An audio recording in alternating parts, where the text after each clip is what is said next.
ce matin au nom de Jésus.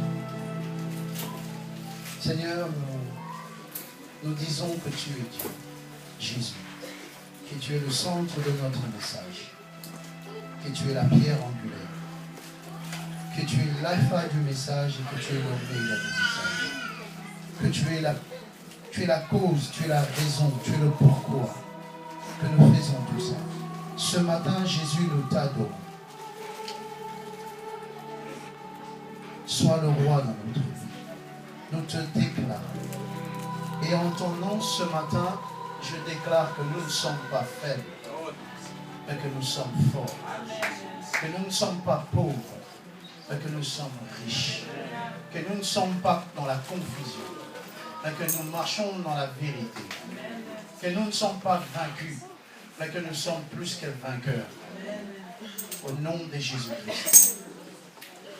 Que nous disons Amen. Amen. Vous avez bien dormi. Amen. Ils n'ont pas bien dormi. Vous avez bien mangé. Amen. Amen. C'est important de manger le matin. Vous n'écoutez pas? Je dois crier. Non. Amen. Gloire à Jésus. Là aujourd'hui je suis venu avec tout le monde. C'est toute la famille là. Je rends grâce à Dieu. C'est voilà. On est ensemble. C'est ma femme. Ça fait maintenant combien? 9 ans? Plus. 12. Moi, les années, je regarde. Quand tu te maries pour la vie. C'est fini, non? Amen. Ou comment? Non, je remercie Dieu. Vraiment, je veux dire la vérité, je suis béni. Amen. Amen. Je suis en paix. Et je dis ça pas parce qu'on est ici devant. Je suis calme. Amen. C'est la chose qui est la plus importante pour moi. C'est d'être calme dans le Seigneur. Mais si tu te bats avec des démons, tu commences à te battre encore avec la femme. C'est quoi ça? Tu vas me battre encore avec des démons, aller prêcher, me battre encore avec la femme, mal à la tête, et ça. Non, ça c'est pas mal. On n'a pas le temps pour ça. On remercie Dieu pour ce qu'il a fait pour nous. Et moi je crois que le mariage en Jésus, c'est quelque chose. Je crois au ministère de la femme. Je crois que la femme a un ministère que Dieu lui a donné qui est très important. Il ne faut pas sous-estimer ça du tout. Et je crois à cette union. Amen. Amen. Moi, je crois que l'enfant doit grandir à la maison, il doit voir papa, maman. Amen. Honnêtement, c'est ce que je crois. Et je trouve ça important. Amen. Amen. Donc, avant de vous prêcher, moi d'abord, je prêche chez moi. Je me prêche d'abord moi-même, puis je prêche mes enfants, je prêche ma femme. On est tous d'accord. Amen. Amen. Amen. On a fait un séminaire. Ready? Ready, ready, ready? Elle a prêché avec moi hier. Donc, voilà. J'aime beaucoup ton esprit. Amen. Que Dieu te bénisse. Que Dieu te bénisse. Voilà, donc on a beaucoup de versets à regarder. Ça ne me dérange pas du tout de regarder beaucoup de versets. Si tu n'as pas ta Bible, vends ton téléphone, achète-toi une Bible. Parce que si tu oses venir ici sans Bible, au moins que tu as une application de Bible dans le téléphone. S'il n'y a pas d'application, télécharge maintenant. Mais ne viens pas à l'église sans Bible. Tu ne peux pas oser vivre sans Bible. Amen. C'est honteux si tu viens, tu dis, j'ai pas de Bible. Où est-ce que tu as? C'est pour ça que je fais beaucoup de versets, parce que tu vas lire. C'est toi qui vas lire, c'est pas moi qui vais lire. On va lire ensemble. Amen. Alors hier, on a commencé avec quelque chose de très important. On a continué, on a parlé du premier jour de l'inquiétude. On a expliqué c'est quoi l'inquiétude. Et le Saint-Esprit m'a mis quelque chose à cœur, même avant que je commence. Vous savez, il y a beaucoup de gens qui ont une mauvaise image de Dieu. Mais c'est normal, parce que quand tu ne connais pas, ton image est erronée aussi. Il y a des gens qui ont l'image de Dieu, que Dieu, c'est pour eux là-bas. Je vais m'expliquer. L'affaire de Dieu là, ça leur regarde. Ça regarde ma soeur Déborah qui a chanté, ça regarde le frère Eric, ça me regarde moi, ça regarde les pasteurs, et puis lui quand il vient à l'église, lui il choisit un coin. Il est à l'église, hein, tu comprends toi-même. Donc ça veut dire qu'il est dedans, mais ça leur regarde. Ça veut dire qu'il n'est pas impliqué. Ça, c'est des gens, ils ont une image comme ça. Il y a d'autres personnes, leur image de Dieu, c'est quoi? Ça veut dire que Dieu, pour eux, ils utilisent Dieu pour leur combat spirituel. Pour délier, pour lier, pour attaquer, pour aller faire la guerre aux oncles qui sont restés en Afrique. Les oncles qui leur bloquent, qui leur calent, qui leur freinent. Il y a certaines personnes qui ont cette image. Il y a certaines personnes, ils se disent Dieu c'est pour les vieux. Moi je ne suis pas vieux, moi. Moi je suis encore bien jeune. Amen. Je dis souvent que David était beau et jeune. Et il aimait Dieu. Et il craignait Dieu. Est-ce que tu es beau? Peut-être tu es jeune, mais est-ce que tu es beau? J'avais quelqu'un qui était beau, jeune, il craignait. Bon, peut-être que tu es beau et jeune, mais est-ce que tu crains? Soit. Moi, quand j'étais jeune, j'avais une mauvaise image de Dieu. Et un jour, j'ai été voir mon père, j'ai dit, mais est-ce que c'est pas ennuyant d'être Dieu? Ça doit être ennuyant d'être Dieu, non? Tu es là tout seul, tu as programmé les gens qui chantent pour toi. Donc tu as créé des anges. Et tu dis, vous allez chanter pour moi. Et de temps en temps, tu vas voir comment on dit Blixen déjà, des électricités ou quoi, comment des éclairs. Tu envoies bam sur quelqu'un, lui il a déjà bam. Je dis, mais il est tout seul, il est Dieu, il n'a personne, il est là-bas au-dessus. Ça ne doit pas être ennuyant, il n'a pas d'amis. Moi, si j'ai des amis, moi je vais jouer avec eux au foot. Puis mon père m'a regardé, il m'a dit, c'est toi l'ami de Dieu. Amen. Amen. Je vais vous dire la vérité. En vérité, mon père m'a beaucoup dit. Okay? Mais la chose qui maintient ma vie, ou qui a fait en sorte que je me stabilise, que les choses soient bien pour moi, c'est cette parole. Parce que je me suis considéré comme l'ami de Dieu. Et qu'est-ce que tu fais quand tu es l'ami de Dieu? Tu passes du temps avec Dieu. Amen. Et quand tu passes du temps avec Dieu, Dieu il fait quoi? Il te parle. Et quand il te parle, ça fait quoi? Ça t'échange. Donc j'ai profité de ça. Amen. Parce que moi je me disais, mais Dieu il est quoi? Il est tout seul là-bas au-dessus. Alors je ne sais pas quoi comme image tu as aujourd'hui. Peut-être tu crois que moi je suis venu prêcher et je vais te supplier. J'ai une bonne nouvelle pour toi. Moi je ne te supplie pas. Quand tu as mangé le matin, ce n'est pas moi qui ai mangé. Moi, je ne te supplie pas. Il y a des gens qui prient Dieu. J'ai eu une conversation avec quelqu'un, il a été honnête. J'ai apprécié sa façon de dire. Il dit, moi, si je crois en Dieu, ce n'est pas pour y aller en enfer. J'ai peur de l'enfer. C'est possible. Il me dit, c'est vrai, moi, je ne sais pas ce qui se passe après. J'ai peur. Quelle que soit l'image, quand tu t'approches de Dieu, tu le goûtes. Dieu est bon. Et la Bible dit, alors approche-toi. C'est pour toi-même. Amen. Est-ce qu'on est prêt? Amen. Ready. Ok. 1 Jean, épître de Jean. 1 Jean.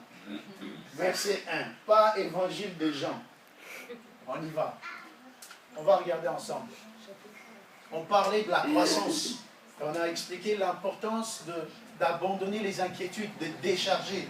Parce que j'ai expliqué que Paul parlait d'une course. Mais tu ne peux pas courir avec les fardeaux de Dieu et tes fardeaux à toi. Ça fait 2 fardeaux. Les fardeaux de Dieu plus tes fardeaux à toi. Toi, tu veux solutionner tes problèmes. Et peut-être tu pries pour une maison à 3 chambres. Mais dans l'idée de Dieu, il veut une maison de 10 chambres. Mais toi, tu te bats pour ton petit rêve, pour ta petite stratégie, et ça te freine. Et tu ne te rends même pas compte. Et j'ai dit que si le premier jour, j'ai dit, je vais t'aider à solutionner tous tes problèmes. Et j'étais très sérieux avec ça. Et je t'ai expliqué pourquoi. Parce que je t'ai dit de déposer tes fardeaux devant Dieu et de ne plus les porter. J'ai expliqué qu'il y avait une fausse croissance. Une croissance qui était en fait un piège. J'ai expliqué pourquoi. Parce qu'on a vu que Adam a dit, quand il a vu Ève, il a dit quoi? Os de mes os, chair de ma chair. Mais le verset Genèse 4, il dit, et Adam connut Ève. En d'autres termes, il y a des gens qui parlent des choses qu'ils ne connaissent pas. Quand Adam a vu Ève, il ne connaissait pas Ève, mais il a parlé d'Ève. Tu peux parler de Dieu sans pour autant connaître Dieu. En d'autres termes, tu peux dire, tu ne peux que voir la liberté, ou comme être affranchi. Jésus dit, vous connaîtrez la vérité. Ça veut dire avoir une relation avec la vérité. Et en ce moment-là, qu'est-ce qui se passe? La vérité t'affranchit. Et j'ai expliqué que dans la parole, il y avait 4 dimensions. Il y avait cette dimension de ce que tu attends. Il y avait cette dimension de ce que tu vois. Il y avait cette dimension que tu contemples. Et qu'il y avait cette dimension que tu touches. Et j'ai pris l'eau. J'ai dit, moi, j'ai ma bouteille d'eau. Où est-ce qu'il y a ma bouteille d'eau? J'ai expliqué que toi, tu bois ma bouteille d'eau. Mais qui la boit? C'est moi qui la bois. Qui s'est parlé de ce spa? C'est pas toi. C'est moi qui sais ce qui se passe ici. Toi, tu peux que regarder. On l'a vu. Et j'ai dit que les chrétiens qui s'arrêtent à avoir attendu, à avoir vu, ce sont des chrétiens qui sont des témoins, en fait, qui ne sont pas complets. Amen. Et j'ai expliqué que tu devais y aller au-delà de l'enseignement que tu as reçu, juste en théorie. Tu dois y aller au-delà de ça. Et comment tu dois mettre en pratique la parole. Je t'ai expliqué même comment est-ce que tu devais mettre en pratique la parole. Je te dis, prends la parole, médite-la. Comment méditer? Je t'ai expliqué que méditer, c'est murmurer. Murmurer calmement, à voix bas, quand tu es tout seul. Au lieu de dire, ah, je ne comprends pas, ah, je ne saisis pas. Tu dis, l'Éternel est mon berger. Je ne manquerai de rien. Tu es en train de t'exhorter. J'ai expliqué même que cela est une nourriture pour ton esprit. J'ai résumé tout vendredi et samedi. Amen. Comme ça, si tu n'étais pas là, tu as quand même pris du fast-food. Alors aujourd'hui, on va voir quelque chose, on va continuer sur quelque chose. Amen. Et on va regarder un peu plus loin. La connaissance, la croissance est reliée à la nourriture pour un enfant. Ça veut dire pour que l'enfant grandisse et qu'il soit bien, il doit manger. Il doit boire du lait, il doit manger, etc.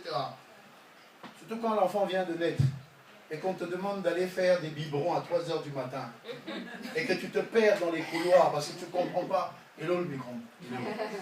Sommeil. T'as mis combien? Je ne sais pas. J'ai mis 120. Elle va boire. Amen. Et que tu dois comprendre que la nourriture, c'est quelque chose de très important. Amen. Alors, on doit comprendre que si tu viens à l'église, ce n'est pas pour quelqu'un. Quand tu vas faire tes courses au supermarché, ce n'est pas pour quelqu'un. Parce que toi, tu es déjà parti au supermarché, tu dis la caissière, c'est une hypocrite. Toi, tu as déjà fait ça. Qu'est-ce que tu fais? Tu prends tes courses, tu les payes et tu te tires. C'est ce que tu fais. Mais les gens, quand ils viennent dans l'église, ils disent, il n'y a pas d'amour. Ils disent, ici, il n'y a pas toi, mais l'amour. Amen. Amen. Ouais. Les gens, ils disent, ah non, dans cette église-là, il n'y a pas l'amour. Quand tu vois, il y a un vide, comble-le. Amen. Amen. Ah. Et après, les gens, ils disent que non. Pourquoi tu vas plus? Non, là-bas, il y a trop d'hypocrites. Ton chef, là, au travail, c'est le plus grand hypocrite. Mais tu continues quand même à aller travailler. Bon, affaire d'argent, là, ça va nous tuer. Voilà. Donc, on va ouvrir nos livres, nos Bibles dans le livre d'Hébreux, chapitre 12, verset 9. 12, verset 9.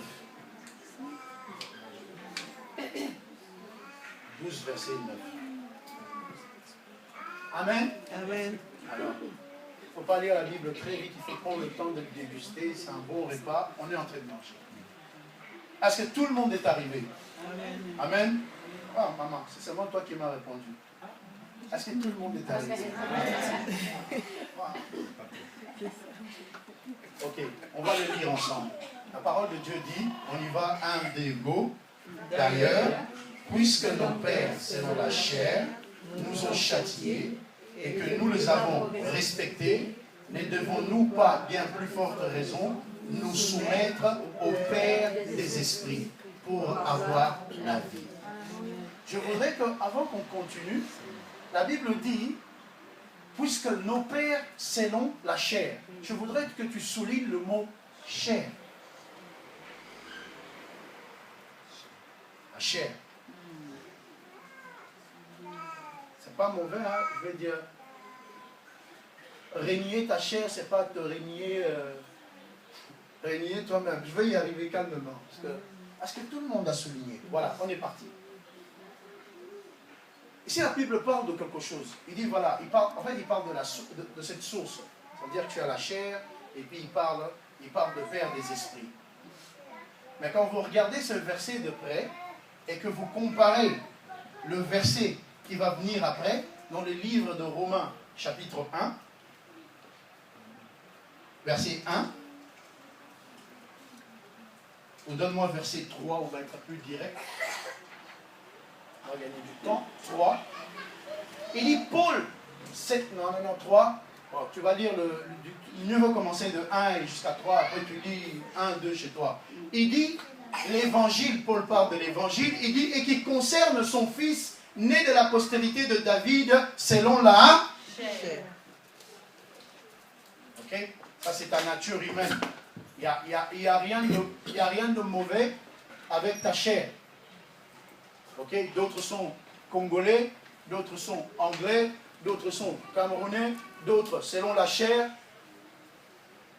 viennent de l'Amérique ou de l'Angleterre. Ça, il n'y a pas de problème. Et la Bible nous montre même que, il dit, hey, nos pères à nous,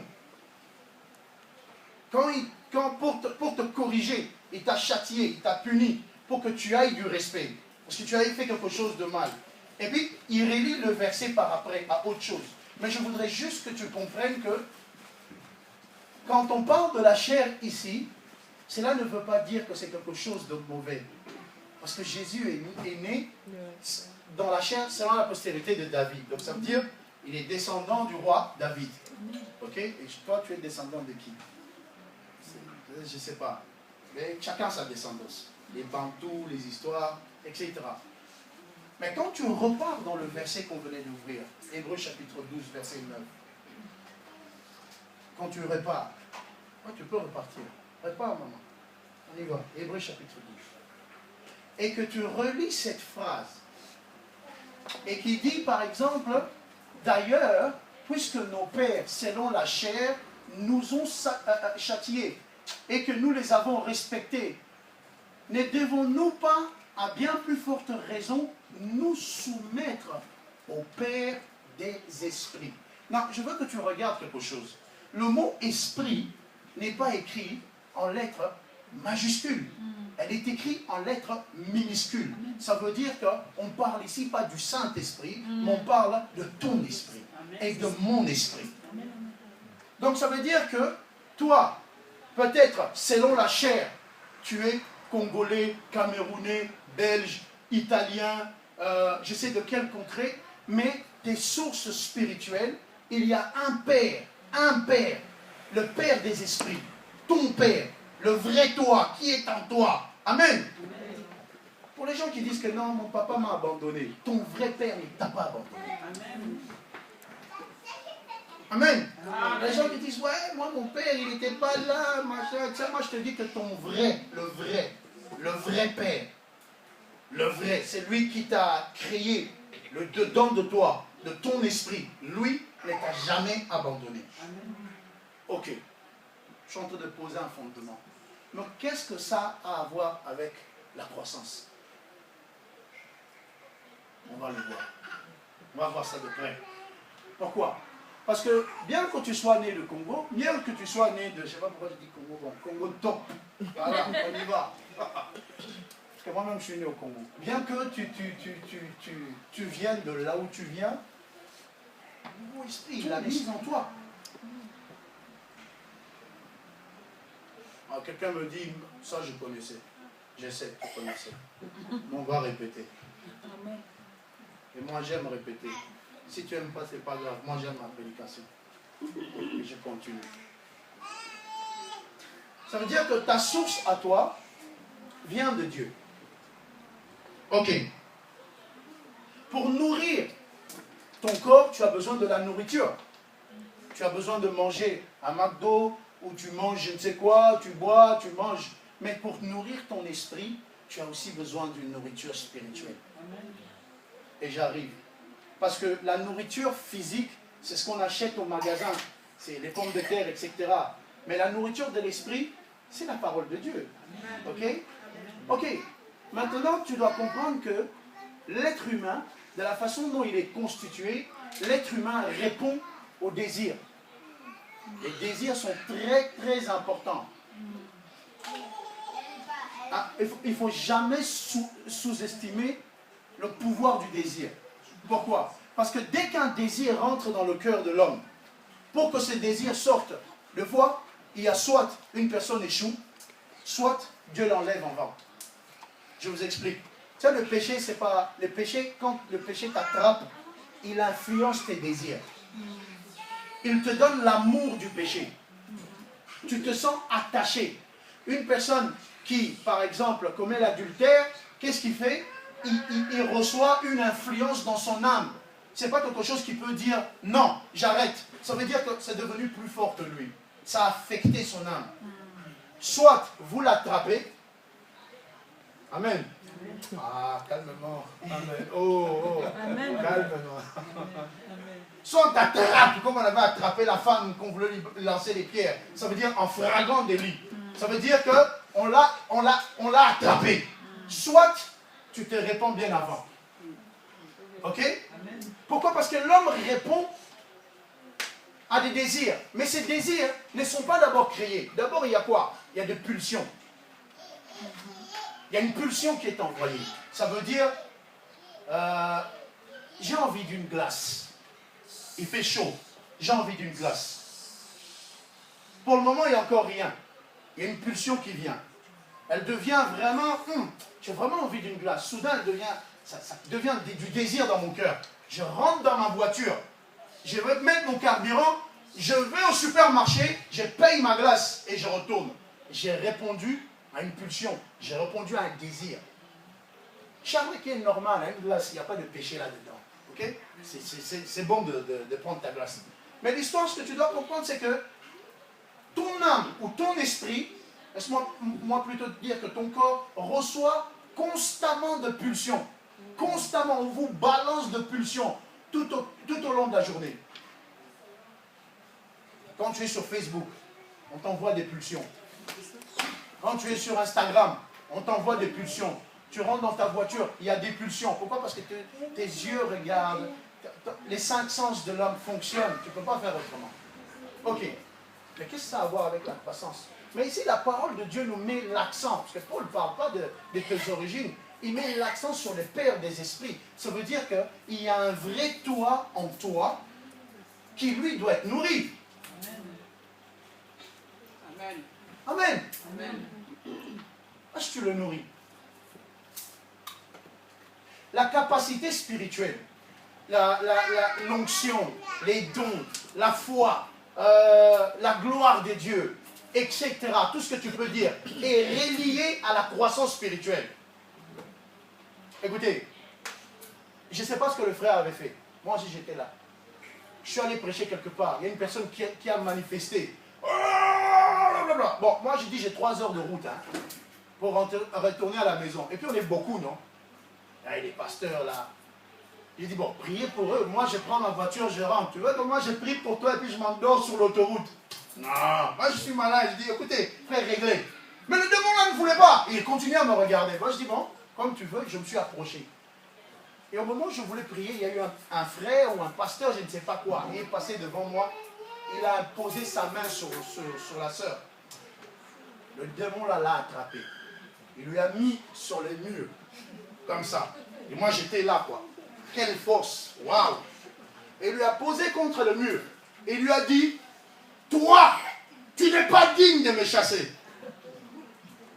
Moi, je ne sais pas ce que le gars avait fait. Je ne voulais pas non plus rentrer dans les détails. Bon, j'ai pris part pour mon frère, quoi. Je lui ai dit, tais-toi au nom de Jésus. Laisse le frère le prier. Tais-toi.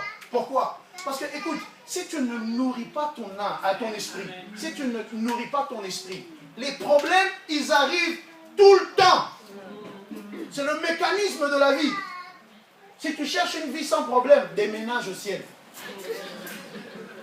Oui, parce que ici, dès que tu as ton adresse ici, Louvière, numéro de sécurité, machin, bam, c'est fini. Premier problème, bam, ça commence à venir, ça commence à venir. Et si tu ne comprends pas que, hey, je ne peux pas marcher selon la chair, selon ma nature, mais je dois marcher selon l'Esprit de Dieu qui est en moi, tu vas souffrir pour rien. Alors tu dois nourrir, J'ai dit à quelqu'un, nourris-toi. Il est quand même, ok, je crois en Dieu, je crois aux 5 ministères, je crois que Jésus a établi des apôtres, des pasteurs, des évangélistes, des docteurs et des enseignants et tous les ministères que Dieu a établis pour nourrir le peuple de Dieu, mais je crois aussi que tu dois être responsable de ta propre nourriture, par exemple, au courant de la semaine. Que fais-tu avec la nourriture de Dieu au courant de la semaine? Notre Père qui est aux cieux, que ton nom soit sanctifié, que ton règne vienne. Donne-nous aujourd'hui, ou donne-nous chaque semaine, ou donne-nous chaque mois le pain. Non, chaque jour. Amen. Il y en a le pain de Dieu, c'est une fois dans les mois. Son esprit a fané. C'est un esprit fatigué. C'est un esprit qui a faim. Pourquoi? Parce que tu as emmagasiné. Tu ne fais que répondre aux pulsions charnelles. Tu ne fais que répondre aux pulsions charnelles.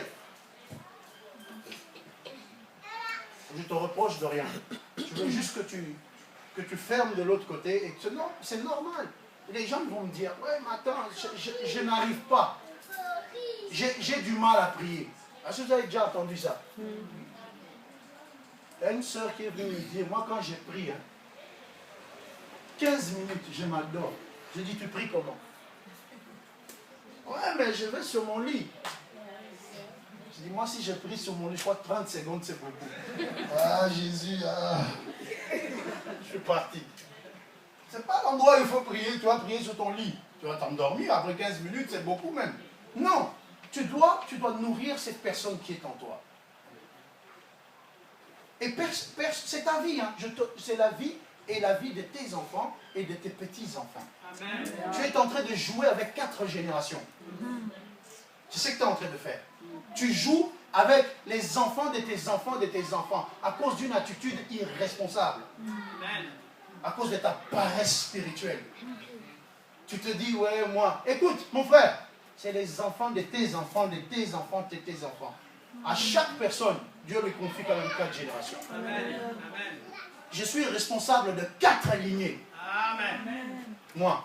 Ça veut dire quand je pose une acte aujourd'hui, je vois qu'il y a le fils de Michael et le petit-fils de Michael. Ça veut dire que je dois bloquer. Amen.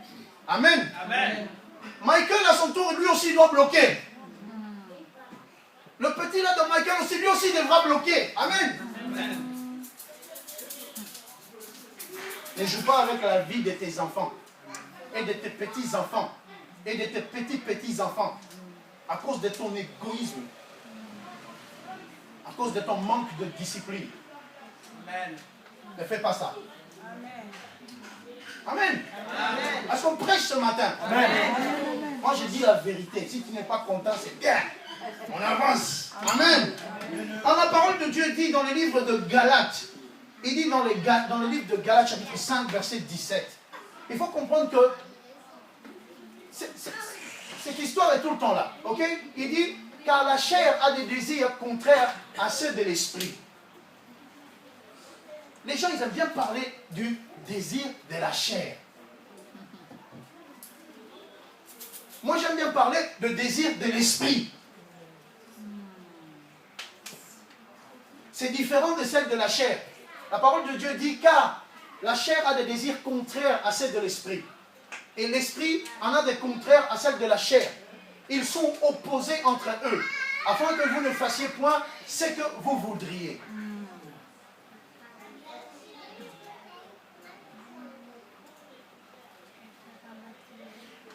Ton esprit, la personne en l'intérieur de toi. Le problème, quand on parle de ça, il faut expliquer aux gens. Parce que sinon, le gars, il ne va pas comprendre. Il va dire, le pasteur, j'ai été à l'église, il nous a dit, les désirs de la chair, on n'en veut plus. Ne bois plus d'eau. Le désir de la chair. Ne mange pas. Non, ce n'est pas ce que la Bible dit. C'est pour cela que j'ai fait cette différence. Pourquoi? Parce que dans le verset qui va suivre, il va vous expliquer clairement ce qu'il attend dire avec les désirs de la chair. Mais je ne veux pas trop m'attarder sur les désirs de la chair. J'ai envie de m'attarder sur les désirs de l'esprit. Parce que je parle de la croissance. Je ne vais pas mettre mon accent sur la chair. C'est important, c'est vrai. Mais c'est important de diminuer le sucre. Je parle à quelqu'un ici. C'est important de diminuer ton sucre. C'est important de régler ton sel. C'est important de bien regarder ce que tu manges. Oui, Dieu guérit, c'est vrai. Mais mieux vaut prévenir que guérir. Amen. Amen. Mais c'est la parole de Dieu. Parce que la chair, il va te dire, prends le coca, prends le coca, prends le coca, prends le coca, prends le coca, prends le coca, bois. Et puis après, tu vas chez le médecin et dis, le cholestérol. Pourquoi? Parce que tu as répondu de tout le temps, tu as répondu à ses pulsions. À un moment, tu prends de l'eau, tu bois. Et tu vis longtemps. Amen. Tu vis longtemps, tu vis bien, tu n'as pas de problèmes de santé. Parce que oui, c'est vrai que Dieu est là, Dieu il te garde, mais il faut que tu appliques la sagesse de Dieu. Amen. Alors, la Bible nous parle de désir de l'esprit. Alors, je voudrais revenir là-dessus. Parce que le désir de l'esprit est contraire. Tu as un homme en toi. Dieu a un plan pour toi. Le plan de Dieu dans ta vie ne se manifeste pas par les pulsions de la chair. Elle se manifeste par les pulsions de l'esprit. Par exemple, Dieu veut que tu gênes. Dieu veut que tu lui cherches. Dieu veut que tu lui sers. Dieu veut que tu persévères. Dieu veut que tu demandes. Dieu veut que tu crois. Dieu veut que tu persévères. Dieu veut que tu continues à marcher. Même quand tu ne vois pas. Dieu veut que tu parles. Dieu veut pas que tu murmures. Dieu veut que tu sois dans la joie. Dieu veut que tu sois content. Dieu veut que tu sois dans la paix. Amen. Amen. Et là, tu es occupé à répondre aux pulsions de Dieu. Tu es occupé à répondre parce que pendant que la chair envoie ses pulsions, Dieu lui aussi envoie ses pulsions. Amen. Mais si tu as l'image de Dieu erronée, que c'est Dieu, un Dieu lointain, un Dieu fatigué, un Dieu qui est là, un Dieu qui veut que te corriger, te frapper, qui te dit, hey, tu as péché ici à 11h, tu as péché à 12h, tu as péché à 14h, tu es mauvais, va là-bas, demande pardon, réponds-toi, arrête ça. Non, ça c'est pas Dieu. Réponds aux pulsions de Dieu. Réponds aux pulsions de Dieu. L'histoire qui empêche la croissance spirituelle des gens, je vous ai dit, c'est les inquiétudes.